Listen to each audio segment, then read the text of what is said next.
The Wizards have taken the idea of a rebuild to a completely different level. Between the stacking of young talent and an active offseason, things are starting to look interesting in Washington. But what can we expect from them in 2026, and what can we make of their future? Last season, it felt like the Wizards had serious direction for the first time in a while. Sure, they were statistically the worst offense and third worst defense in the league, resulting in just 18 wins, but by the end of the year, they really started to put some of the right pieces in the right place. It sort of started in February when they traded Kyle Kuzma to the Bucks, which not only brought in an awesome veteran presence in Chris Middleton, it also brought in rookie AJ Johnson, who had some pretty nice flashes in his brief time with the team. And flashes or spurts of growth were literally everything for them. As a 19-year-old point guard, Bub Carrington showcased some impressive perimeter shot creation. Alex Sarr was another 19-year-old rookie who showed a little bit as the man in the middle. Keyshawn George was a little bit older, a 21-year-old rookie, and he showed some nice potential, while 21-year-old sophomore Bilal Coulibaly showed off his impressive tools. The flashes were there. It's just that, collectively, this was still an awfully raw team on both ends of the floor. The shot creation wasn't great, nor was the shot making, or the playmaking, or the rebounding, or the defense, and that's why they won just 18 games. Like I said though, you could see the direction they were going in with this young core, and maybe my favorite stat from their season was the fact that if you go by minutes played, they had an average age of just 23.8 years old in their rotation, which was the youngest of any team. That's an especially cool number because they went into this offseason with a mission of getting even younger. The Wizards gave playing time to 11 players who were at least 25 years old. Of those 11, they brought back Chris Middleton, Corey Kispert, and Marvin Bagley. Essentially, they cleaned the house of current talent, then brought in CJ McCollum. I think CJ and Middleton are awesome vets for the young core, because beyond the locker room stuff or potential mentorship, both are elite shooters who can play without the ball, so they're going to provide space, and both are capable creators who are very good passers, meaning they're going to put off-ball guys in the right spots to succeed. After those two though, the roster is pretty much just a conglomerate of young talent. They've got 11 players who are 23 or younger, 2 24-year-olds, and 2 26-year-olds. This entire season will be focused on player development and hoping to see more flashes. What's interesting though is that their core essentially covers every position, every archetype, and every skill. So the only question is, what's gonna work long term? What if I told you that you could have the convenience of fast food and the taste of home cooking in one fresh meal? If you're like me and don't always have time to cook for yourself, Factor meals are perfect for you. It's as simple as unboxing, heating it up, and in a matter of 2 minutes, you'll have a fully prepared meal on the table. My personal favorite is the truffle butter filet mignon with a side of potato leek mash and roasted carrots. Not just because it's delicious, but because it's high in protein and fits my goals in the gym. There's so much variety though, and you not only have the freedom to choose, you have the freedom to customize. Maybe you want a chicken breast. Maybe you're looking for a calorie smart meal. Maybe you're vegan. No matter who you are, Factor makes it so easy to eat clean, and that's why I'm excited to bring you guys a special offer. Head to Factor75.com or click the link below and use code HoopVenueFB50 to get 50% off plus free breakfast for a year. You heard that right. That's code HoopVenueFB50 at Factor75.com to get 50% off plus free breakfast for an entire year. I'm pretty confident that Bub Carrington's going to start at the point. He's a big combo guard with high feel who can make a wide variety of passes. Most of his creation is done on the perimeter. His confidence as a pull-up jump shooter is off the charts, meaning he's not only a big-time threat from outside, he's a threat from the mid-range with a good enough handle to consistently create separation. With that said though, he really lacks burst and overall agility. He's not the fastest and doesn't have much vertical pop, so not only does he struggle to get around defenders from a standstill, he'd rather pull up for a short jumper than attempt to finish through traffic. As a result, in his rookie season, he landed in the bottom 6 percentile in both scoring volume and efficiency at the rim while barely getting to the line. That's pretty limiting to his ceiling.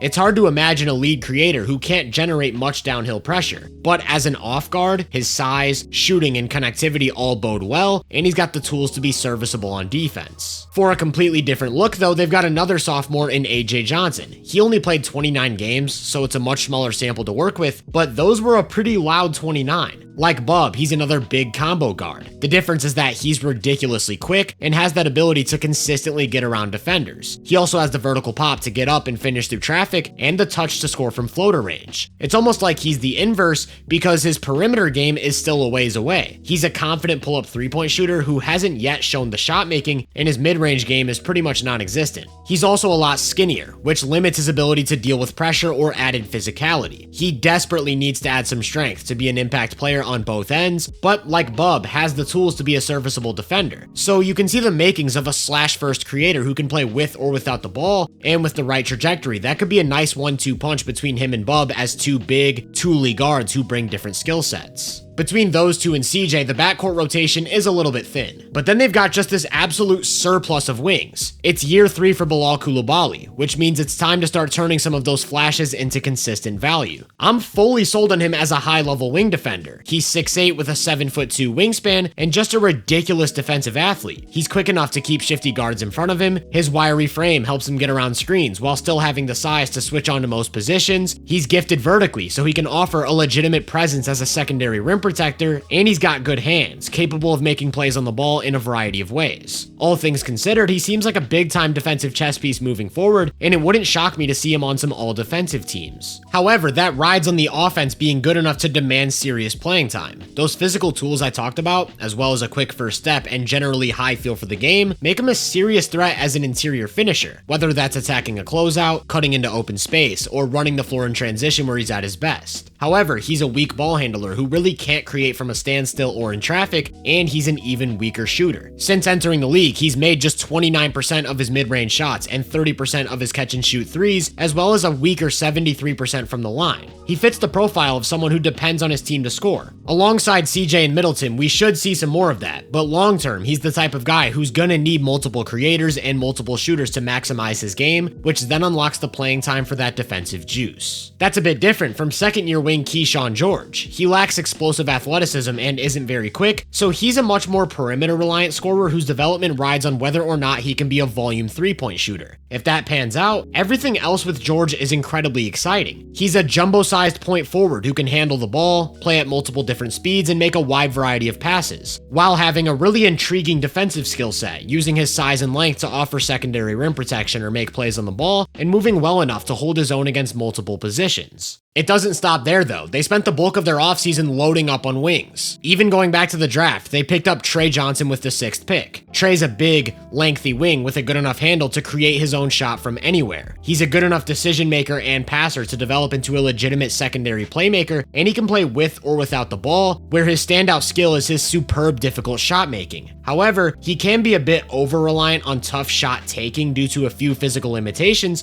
so you don't get that high-end rim pressure, which sounds an awful lot like Chris Middleton, who leveraged his difficult shot making, ball handling, and passing into all-star type of value for years and eventually a championship. Middleton also turned himself into a very good defender though, and that's maybe the biggest swing skill for Trey. He needs to put on strength, needs to prove he'll buy in, and needs to leverage his height and length into at least serviceable defensive play. After all, he's 19 years old, so he's got time, and that applies to the other first-round pick they walked out of the draft with, 19-year-old wing Will Riley. Like Trey, he's a flawed defender who's gonna have to find ways to be serviceable on defense. He also needs to add size to his wiry frame in order to deal with NBA physicality. He's really unique though, because the selling point with him is his potential as a jump shooter, and he stands 6'8" barefoot. Between the height and a quick release, he can get the three-point shot off with volume, and he can do so off the dribble or off the catch. If he turns out to be a guy who demands respect, everything else opens up. Between a decent handle, decent in-between game, good coordination, and solid passing, the roots of a dynamic off-ball weapon are there. As soon as the draft cycle was over, they picked up Cam Whitmore. He's probably the most proven scorer of the young core. Not only is he a reliable catch-and-shoot guy, he's got super impressive physical tools. He's big and powerful, has an explosive first step, can get above the rim, so you get serious downhill pressure from him both with and without the ball. Whereas all of these young guys have to improve the scoring to maximize their other skills,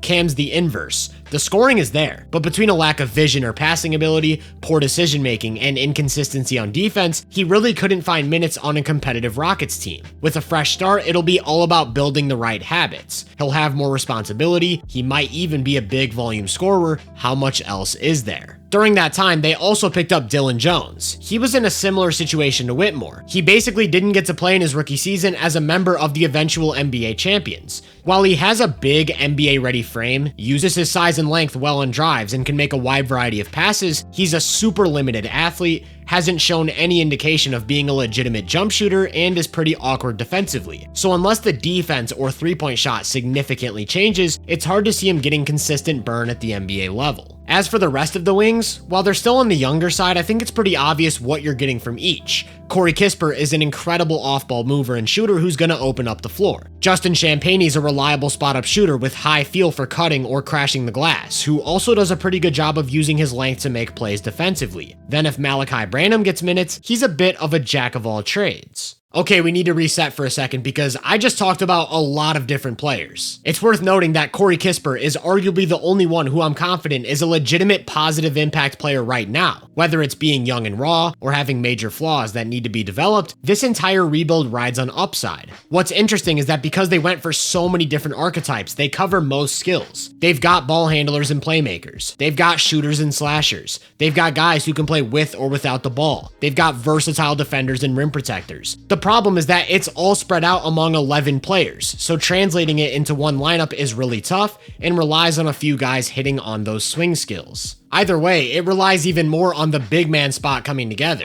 which means everything rides on Alex Sarr. He was the number 2 overall pick from 2024, and as things currently stand, he's the centerpiece of this rebuild. He's a part of this new breed of 3-and-D 7-footers. The question is how much of that shooting is real. He's proven he'll take them with volume, attempting almost 7 threes per 36 minutes as a rookie and 341 total over the season. He only made 31% of them though, which wouldn't worry me coming from a rookie if there were other positive indicators. In his one season overseas, he shot less than 30%. Then from the free throw line, he's been at just 71% and 68% respectively, meaning that the indicators for shot making are just really lacking. Moving forward, he has to prove he can be a reliable shooter, because if he is from the 5 position, that opens up everything. All of a sudden, Coulibaly's own lack of spacing is less detrimental. Things are easier for guards like Bub or AJ to get downhill, and a guy like Whitmore is maximized as an interior scorer. Even more so than the 3-point shooting though, the biggest swing skill for Sarr is his ability to finish plays near the basket. Last season, he landed in just the 12th percentile as a pick and roll big, scoring less than 0.8 points per possession. That was a result of lackluster finishing,